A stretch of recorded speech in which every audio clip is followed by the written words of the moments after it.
بسم اللہ الرحمن الرحیم رب اشرح لی صدری ویسر لی امری واحلل عقدۃ من لسانی یفقہوا قولی۔ محترم سامعین، ناظرین و ویورز، السلام علیکم ورحمۃ اللہ وبرکاتہ۔ اللہ تعالیٰ آپ کو، آپ کے اہل خانہ کو ہمیشہ اپنی زمان میں رکھے۔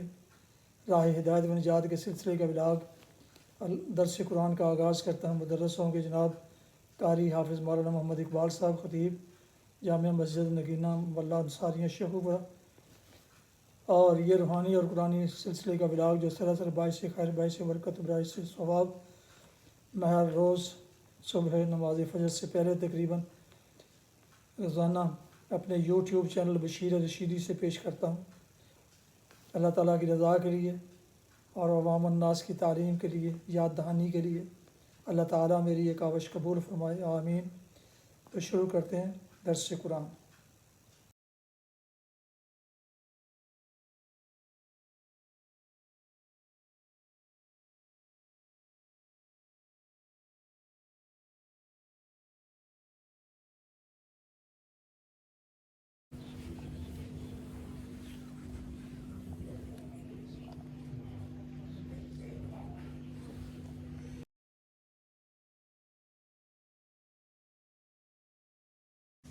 الحمد لله وكفى والصلاة والسلام على من لا نبي بعد، ما بعد فأعوذ بالله من الشيطان الرجيم، بسم الله الرحمن الرحيم۔ وَإِذْ وَاعَدْنَا مُوسَىٰ 40 لَيْلَةً ثُمَّ اتَّخَذْتُمُ الْعِجْلَ مِنْ بَعْدِهِ وَأَنْتُمْ ظَالِمُونَ ثم عفونا عنكم من بعد ذلك لعلكم تشكرون۔ وإذا آتينا موسى الكتاب والفرقان لعلكم تهتدون۔ وإذ قال موسى لقومه يا قوم إنكم ظلمتم أنفسكم باتخاذكم العجل فتوبوا إلى بارئكم فاقتلوا أنفسكم ذلكم خير لكم عند بارئكم فتاب عليكم إنه هو التواب الرحيم۔ صدق اللہ العظیم۔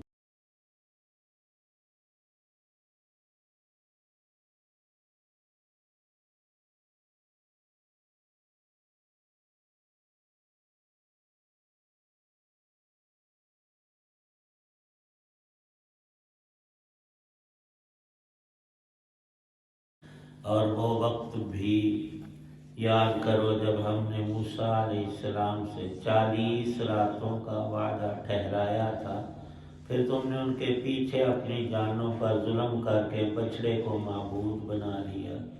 پھر اس سب کے بعد بھی ہم نے تم کو معاف کر دیا تاکہ تم شکر ادا کرو۔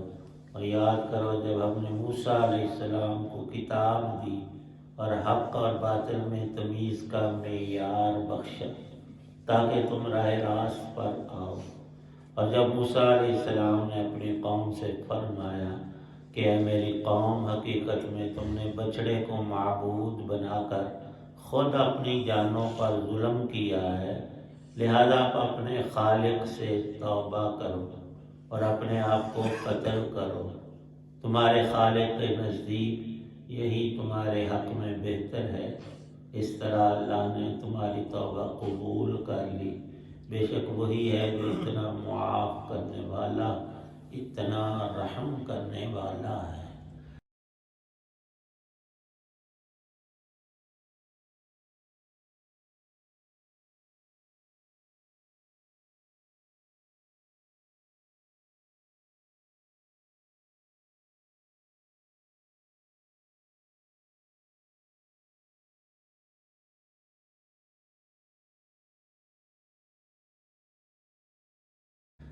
سورۃ البقرہ کی آیت 51 تا 54، 4 آیات میں بنی اسرائیل پر اللہ تعالی شانہ کے مزید انعامات، جن کا زیادہ تعلق تو آخرت سے اور ان کے اثرات اور ثمرات اور بلائیاں دنیا میں بھی اس قوم کو نصیب ہوئی۔ اللہ تعالی شانہ نے جب قوم نے اصرار کیا کہ ہمارے پاس لکھی ہوئی کتاب ہو تاکہ ضرورت کے وقت ہم اسی وقت اس میں مسائل کو دیکھ لیں اور عمل کریں، مزید انتظار کی اور آپ سے پوچھنے کی ضرورت باقی نہ رہے۔ سیدنا موسیٰ علیہ السلام نے دعا فرمائی، وحی آئی کہ طور پر 40 دن اور 40 راتیں آپ اعتکاف کریں۔ رسول پاک صلی اللہ تعالی علیہ وسلم وحی کے آنے سے پہلے غار حرا میں عبادت کے لیے معتکف رہے، لیکن آپ کا اعتکاف اور طرز کا تھا۔ غار حرا آج بھی بحمدہ تعالی موجود ہے۔ وہ مکے کا ایک پہاڑ ہے جس پہاڑ کا نام جبل نور ہے، اور وہاں اللہ نے یہ وحی کا نور اتارنا اور اس قرآن کا آغاز فرمایا تھا۔ پہلی وحی وہیں اتری تھی، اس سے پہلے رسول پاک صلی اللہ علیہ وسلم کئی دنوں کا، کبھی 2-4 روز کا، کبھی کم و بیش کھانے پینے کی چیزیں ساتھ لے جاتے اور وہیں دن رات اللہ کی عبادت کرتے۔ وہ عبادت ہماری یہ نماز اور قرآن ابھی اترا نہیں تھا، کس طرح کی تھی وہ تفکر لکھا ہے۔ اللہ کی بڑائی اور اس کی ذات و صفات میں غور، جتنا اللہ نے اس وقت آپ کو انعام بخشا تھا، تو یہ ایک عظیم ترین عبادت ہے۔ زمین و آسمان کی تخلیقات کو دیکھ کر خالق کی شان کو سمجھنا۔ موسیٰ علیہ السلام کو بھی کتاب ملنے سے پہلے حکم ہوا کہ طور پر ایک چلہ کاٹیں۔ کئی لوگوں کو لفظوں سے بڑی الجھن پیش آ جاتی ہے، وہ کہتے ہیں کہ چلہ کہاں سے نکلا۔ سارے اشارات علمی اور عملی قرآن پاک کے اندر موجود ہیں، یہ کسی نے بات تھوڑی ڈالی، اللہ پاک خود فرما رہے ہیں۔ اور 40 دنوں میں حالات اور تباہی کا بدلنا قدرت کی طرف سے ہے۔ اللہ پاک موسموں میں بھی تبدیلی لاتے ہیں، انسانوں میں، ان کے اعمال و گفتار میں، سب چیزوں میں عدل بدل ہوتی ہے۔ اس جہان کو تو ایک لمحہ بھی ٹھہراؤ نہیں۔ ہم جب تندرست ہوتے ہیں ہمیں یوں محسوس ہوتا ہے کہ اب ہمارے نزدیک کوئی بیماری آئے گی، اچانک ہم بیمار پڑ جائیں۔ سب انسانوں کا یہ نہیں کہ یہ بادشاہ ہے، بڑا سوداگر ہے، یہ بچ جائے گا، اس کی غذائیں بڑی اچھی ہیں، یہ ورزشیں کرتا ہے، نہیں، اس کے درمیان میں ہی جھٹکا آتا ہے۔ اور ہمیں بتایا جاتا ہے کہ بندے کسی بھی سبب سے اچانک قبر میں جا پہنچے گا، اس سے پہلے کچھ کر لے۔ اتنی شدید سردی، اب خبریں یہ ہیں کہ دھوپ نکلے گی اور یہ ٹھنڈ جو ہے ختم ہو کر موسم بہار آئے گا، وہ رہے گا نہیں، پھر آگے گرمی سخت ترین شروع ہوگی، اور یہ عدل بدل ساری زندگی ہم دیکھتے ہیں پر ماننے کی طرح۔ لکھا ہے کہ جو ہمارا نفس ہے، جو ہمارے اندر قوت ہے برائی اور دنیا کی طرف دوڑ کی، وہ بڑی تگڑی ہے۔ اس کا ایک وصف یہ بھی ہے کہ ہمارے نفس یعنی ذات میں ہمارے اندر ایک ضد پائی جاتی ہے۔ وہ نفس جہاں ہمارا اڑ جائے اس ضد کو پورا کرنے کی پوری کوشش کرتا ہے۔ تو یہ بھی ہماری ضد ہی ہے کہ ہم نے جی ادھر ہی رہنا ہے، آگے نہیں جانا۔ حالانکہ اگر پلے میں کچھ اعمال اچھے ہوں، نماز روزہ اور کچھ آخرت کے اعمال، تو پھر بندہ سوچے کہ اس دنیا سے 2-4 ہزار گنا نہیں، لاکھوں کروڑوں گنا بہتر جہان تو آگے ہے، تو اس میں جانا تو اور زیادہ بھلا ہے۔ اور وجوہات بھی لکھی ہیں، روایت پاک میں بھی آتا ہے۔ ایک وجہ یہ بھی لکھی ہے کہ کوئی بھی مسلمان جب ایمان پر قائم رہتے ہوئے وفات پاتا ہے تو کئی چیزوں سے وہ مامون اور محفوظ کر دیا رب نے، فتنوں سے۔ اور کبھی فتنے انسان کو اپنے اندر مبتلا کر کے کئی مصیبتیں ایسی ہوتی ہیں کہ انسان ایمان سے ہی نکل جاتا ہے، لو جی رب نے سانو دیتا ہی کھ نہیں، میں تو اتنا بیمار ہوں، اللہ کو دوسرے انسان نظر ہی نہیں آیا، ساری بیماری میرے اوپر ڈال دی۔ اپنے آپ کو بڑا اور بلند اور بڑا اہم سمجھتا ہے، حالانکہ جس نے پیدا کیا وہ زیادہ جانتا ہے کہ اس کے بندے کے لیے تندرستی بہتر ہے یا بیماری اس کے حق میں اس کے گناہ گرا دے گی، اس بندے کو پاک اور صاف کر دے گی۔ اس میں ہم نے کچھ نہیں کیا، اللہ کی طرف سے جو احوال ہوں اچھے ہیں تو شکر کریں، اور اگر مصیبت، تنگی، تکلیف، پریشانی، درد ہے تو صبر کریں۔ فرمایا رسول پاک صلی اللہ علیہ وسلم نے دونوں میں تمہارے لیے اجر ہے۔ مومن کسی حال میں ثواب سے خالی نہیں ہوتا، تو جو ایمان پر مر گیا وہ تو کفر سے محفوظ ہو گیا، اس کے لیے اب فتنہ یہ تو نہیں کہیں مرتد نہ ہو جائے، کافر نہ ہو جائے، وہ تو ایمان پر گیا تو پکا جنتی ہے۔ یہ ہے کہ گناہ نہیں تو پھر عذاب بھی نہیں، اگر گناہ گار تھا تو دو ہی صورتیں، اللہ اپنی رحمت سے بخش دے یا اس کو اتنی سزا دے دے، لیکن ہے تو جنت والوں میں نا، ایمان پہ مرا ہے۔ دوسرا یہ رسول پاک صلی اللہ علیہ وسلم آخر وقت میں خود یہ دعا کر رہے تھے، امت کو درس دے رہے تھے، سبق دے رہے تھے۔ انسان کے بدن سے جب روح نکلتی ہے بڑی ہی تکلیفیں اسے پیش ہے۔ یہ جو ہمارے رونگٹے ہیں نا، ایک ایک رونگٹا دردوں سے بھر جاتا ہے، بڑی ہی تکلیف میں انسان ہوتا ہے، اور حکم بھی ایسے دیے اس وقت اس کے پاس دنیا کی باتیں نہ کرو، جو قریب المرگ ہے اور لمبی سانسیں لے رہا ہے، وہاں آہستہ آہستہ کلمہ شریف پڑھو، لا الہ الا اللہ محمد الرسول۔ کئی جاہل ہوتے ہیں، اسے پکڑ کر ہلاتے ہیں، بھی کلمہ پڑھ لے، تو نہیں بچنا، وہ بالکل خراب بات۔ وہ کہیں تکلیم میں کہہ دے کہ میں نہیں پڑھتا، وہ اسے کہہ رہا ہے، رب کو نہیں کہہ رہا کہ میں کلمے کا ہم سن کر ہم کہیں کہ ہے بھی کافر ہو گیا تو پڑھانا انکار کرانا نہیں۔ اس وقت فرمایا شدت تکلیف سے کہیں وہ انکار نہ کر دے، وہ انکار اچھا نہیں، اگرچہ وہ کفر بھی نہیں تو اسے تو بات ماننی چاہیے تھی، پریشانی میں نہیں مانی، اس لیے ماننے منوانے کا وہ مسئلہ نہیں، وہاں آہستہ آہستہ کلمہ پڑھو۔ اگر اس کی زبان پر جاری ہو جائے، قریب المرگ شخص کے، مرد ہے اور جوان، بڈھا، بیمار، کوئی بھی ہے، فرمایا جب وہ ایک دفعہ کلمہ شریف پڑھ لے پھر چپ کر جائے، جس کا آخری دنیا میں آخری گفتار اور اس کا کلام اور اس کی زبان سے نکلنے والے الفاظ کلمہ شریف ہوں تو اللہ اس کو بخش دیتا ہے۔ ہاں اگر کچھ دیر وہ پھر کوئی باتیں دنیا کی کر بیٹھے یا کوئی اور، تو پھر دوبارہ کوشش کرو کہ یہ کلمہ پڑھ لے اور آہستہ آہستہ پڑھو، جب پڑھ لیا پھر چپ ہو جاؤ، وہ بھی چپ ہے تو اس کا آخری کلام کلمہ طیبہ ہو گیا، اب رب کی بخشش کی پکی امید رکھ لو۔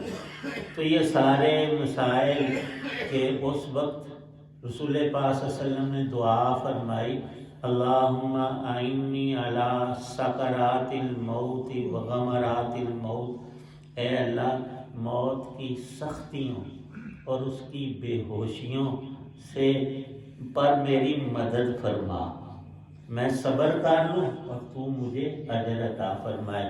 یہ رسول پاک صلی اللہ علیہ وسلم فرما رہے ہیں جن کا کوئی گناہ ہے ہی نہیں، وہ بخشی ہوئی ہستیاں ہیں اللہ کے پیغمبر، ہمارے تو گناہ بہت ہوتے ہیں۔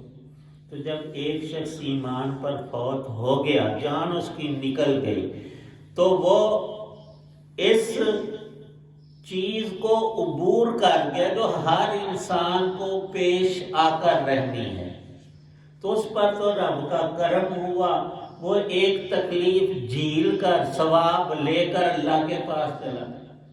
ہم صرف اس بات پہ روتے ہیں، ہاں وہ سردی کے موسم میں گجریلا بڑا پسند کرتا تھا، اسے صبح کا پراٹھا اور بھائی اس کو جنت کی نعمتیں مل، ہم اس لیے روتے ہیں اکثر، نہیں، اس نے نیک عمل کیے تو ہم اس کو دیکھیں وہ کامیاب ہوا، ہم بھی ہو گئے۔ گناہوں کے بارے میں ان آیات کے اندر اللہ پاک نے فرمایا، موسیٰ علیہ السلام نے جب 40 روز شب و روز دن اور راتیں طور پر اللہ کی عبادت کی، اللہ نے تختیوں میں لکھی ہوئی تورات شریف ان کو عطا کی۔ جب موسیٰ علیہ السلام وہاں گئے ہوئے تھے اپنے بھائی ہارون کو، وہ بھی اللہ کے نبی تھے، قوم کے لیے ان کے اندر چھوڑ کر گئے کہ ان کی ہدایت کو جاری رکھنا اور ان کو گمراہیوں سے بچانا۔ ان میں کیا ہوا، ایک ظالم شخص جادوگر تھا، سامری اس کا نام تھا، وہ منافق تھا، اندر سے کافر، اوپر سے خوف اور ڈر کے مارے کلمہ پڑھتا تھا، لا الہ الا اللہ موسیٰ کلیم اللہ، شریعت حکم لگاتی ہے ظاہر پر۔ جب اس نے دیکھا موسیٰ علیہ السلام تو ہے نہیں اور کام ڈھیلا ہے، ہارون نے مجھے تھوڑی پکڑ کرنی ہے، وہ تو صرف سمجھائیں گے۔ اس نے ایک بچڑا بنایا اور اس میں کوئی کاراگری ایسی لڑائی کہ وہ تھا تو سونے اور چاندی کا، بچہ چودھری صاحب گاں دا بچہ، اور وہ باں باں کرتا تھا، آوازیں کچھ نکال، اور نے کہا واہ واہ نعوذ باللہ، موسیٰ علیہ السلام بھول کر وہاں چلے گئے طور پر، تمہارا رب تو یہ ہے، اس کے اندر رب کا حلول ہوا، یہ دیکھو نا سونا تو نہیں بولتا، یہ بچڑے کی شکل میں نے بنائی، اس کے اندر جو آوازیں ہیں نعوذ باللہ وہ رب کی آوازیں ہیں۔ تو اس کی بندہ جیسا کیسا بھی ہو، عوام میں یہ خاصیت ہوتی ہے کہ جھوٹ سچ کم ہی دیکھتے ہیں، ادھر کو منہ کر لیتے ہیں جدھر لوگوں نے کیا یا کسی نے بلایا، اس کی گمراہی کی طرف بلاوے پر کئی لوگ اس کے ساتھ ہو۔ موسیٰ علیہ السلام واپس آئے، دیکھا کہ لوگ کچھ جو ہیں وہ بچڑے کو پوج رہے ہیں، کھلا شرک اور مرتد ہو گئے، بڑے غضبناک ہوئے، اپنے بھائی ہارون کو بھی ڈانٹا۔ انہوں نے عرض کیا، بھائی جان اگر میں زور سے ان کو منع کرتا، دو پارٹیاں بن کر آپس میں یہ قتل و غارت شروع کر دیتے۔ آپ نے مجھے اصلاح کا کہا تھا، میں نے سمجھایا بہت، لیکن یہ جو سامری ہے باز نہیں آیا، اور اس کے ساتھ کچھ آدمی مل کر، وہ کچھ بھی سینکڑوں ہزاروں تھے اور کچھ محفوظ رہے۔ اکثروں نے لکھا 2 پارٹیاں ہو گئی، ایک وہ تھے جو ایمان پر قائم اور ان مشرک شرک کرنے والوں، بچڑے کی پوجا کرنے والوں کو منع کرتے، اور کچھ تھے وہ اس کی عبادت میں لگ گئے کہ یہاں سے ہمیں بہت کچھ ملے گا، ہمارا ڈائریکٹ رب سے رابطہ ہوگا۔ جو بچڑا ہے وہ رب کیسے ہو گیا؟ اور پتھروں میں لوگ آج بھی پوجا کرتے ہیں کہ رب کا حلول نعوذ باللہ ہوا۔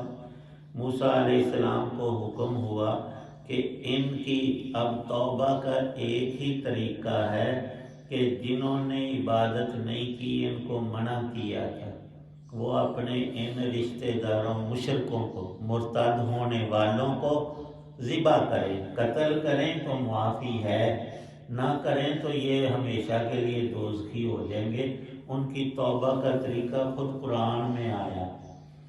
تو موسیٰ علیہ السلام نے حکم جاری کیا۔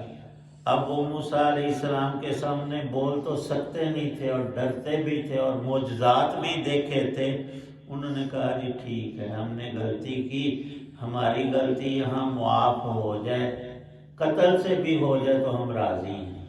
ایک ہی دن میں وہ جو شرک کرنے والے تھے ان کو قتل کیا گیا تاکہ ان کی توبہ اللہ قبول کر لے۔ طریقہ ہی یہ تھا۔ اب ہمارے لیے صرف زبانی توبہ، کتنا بڑا جو بھی گناہ، ایک نہیں زیادہ، زمین سے آسمان تک، یہ رسول پاک صلی اللہ علیہ وسلم نے پکے طور پر بتایا ہے کہ دیکھو وہ ذبح ہو کر گناہ سے ان کی جان چھوٹی اور وہ ان کی معافی کا اعلان ہوا۔ تمہیں اللہ پاک فرما رہے ہیں کہ سچے دل سے اللہ سے معافی مانگ لو، تمہارے گناہ معاف ہو جائیں گے۔ تمہیں قتل کیے بغیر، اللہ کی تو ہر نافرمانی ایسی ہے کہ بندے کو اگر قتل پر توبہ اور معافی ملے تو سودا سستا ہے۔ اللہ نے کتنی ارزانی کی، رسول پاک صلی اللہ علیہ وسلم ہر روز فرمایا 100 دفعہ میں رب سے معافی مانگتا ہوں حالانکہ میرے گناہ کوئی نہیں۔ امت کو سکھانے کے لیے تم تو گناہ گار ہو، تمہیں تو سینکڑوں اور ہزاروں مرتبہ دن اور رات میں رب سے معافی مانگتے رہنا چاہیے تاکہ تمہارے چھوٹے بڑے گناہ معاف ہوں۔ اللہ عمل کی توفیق۔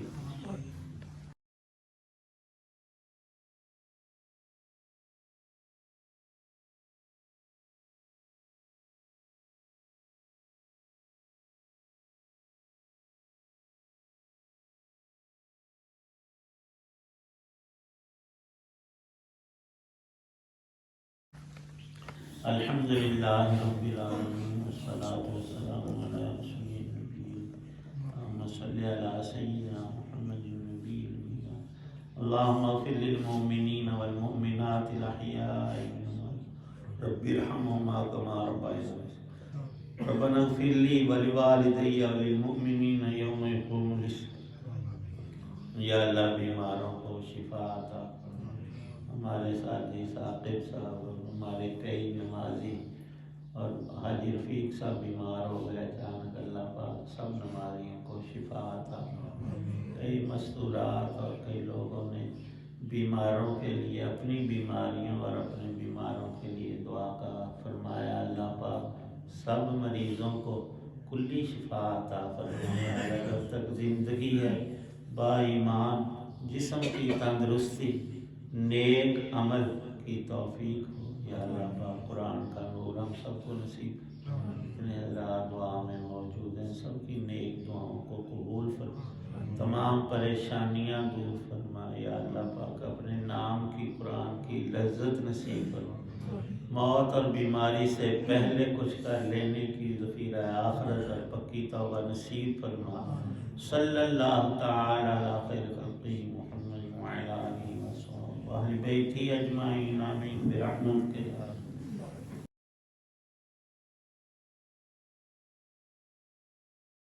محترم ویورز، آپ سن رہے تھے اور دیکھ رہے تھے راہ ہدایت و نجات کے سلسلے کا ولاگ درس قرآن، جس میں آج سورہ البقرہ کی آیات مبارکہ 51 تا 54 کی تلاوت، ترجمہ و تفسیر بیان کی گئی۔ مدرس تھے جناب قاری حافظ مولانا محمد اقبال صاحب، اور یہ روحانی اور قرآنی سلسلے کا ولاگ جو سراسر باعث خیر، باعث برکت اور باعث ثواب ہے۔ یہ روزانہ کی طرح میں نے اپنے یوٹیوب چینل بشیر رشیدی سے پیش کیا، اللہ تعالیٰ کی رضا کے لیے، عوام الناس کی تعلیم اور یاد دہانی کے لیے۔ اللہ تعالیٰ میری یہ کاوش کو قبول فرمائے، آمین۔ اپنا بہت خیال رکھیے گا، اپنی دعاؤں میں پاک وطن، والدین، آباء و اجداد، اعزاء کار دوستوں کے علاوہ اس ناچیز کو بھی شامل فرمائیں تو انتہائی شکر گزار ہوں گا۔ اللہ تعالیٰ آپ کو، آپ کے اہل خانہ کو، دوستوں کو ہمیشہ اپنی حفظ و امان میں رکھے، خوش رکھے، آباد رکھے، شاد باد رکھے، آمین۔ السلام علیکم ورحمۃ اللہ وبرکاتہ۔ پاکستان زندہ باد۔ اللہ حافظ۔